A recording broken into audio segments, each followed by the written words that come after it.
નવસારીમાં cyber crime પોલીસે એક એવા સાતીર આરોપીને ઝડપી પાડ્યો છે જે વોટ્સએપ હેકિંગ દ્વારા લોકોને પોતાની જ ઓળખાણો સાથે ઠગતો હતો। નવસારીમાં સાયબર ક્રાઇમ પોલીસે એક એવા સાતીર આરોપીને ઝડપી પાડ્યો છે જે વોટ્સએપ હેકિંગ દ્વારા લોકોને પોતાની જ ઓળખાણો સાથે ઠગતો હતો। આરોપી મોબાઈલ પર કોલ કરી પહેલા વિશ્વાસ જીતતો અને પછી ઓટીપી મેળવી વોટ્સએપ એકાઉન્ટ હેક કરતો।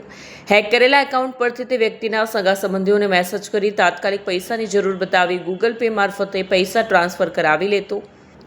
આ મામલે મળેલી અનેક ફરિયાદોના આધારે નવસારી સાયબર ક્રાઇમ પોલીસે તપાસ શરૂ કરી હતી। ટેકનિકલ સર્વેલન્સ અને સતત તપાસના આધારે પોલીસે આરોપી પ્રિતેશ મહેશભાઈ પ્રજાપતિને વડોદરાના પોર ગામથી ઝડપી પાડ્યો છે। આરોપી મૂળ અમદાવાદના મેઘાણીનગર વિસ્તારનો રહેવાસી છે।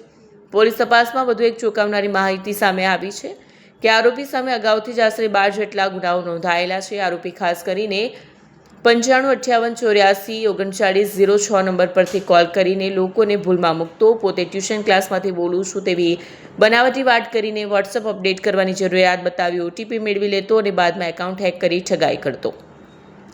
વિડીયો જર્નાલિસ્ટ ઇરફાન સૈયદ સાથે સજા ટીવી ન્યૂઝ નવસારી।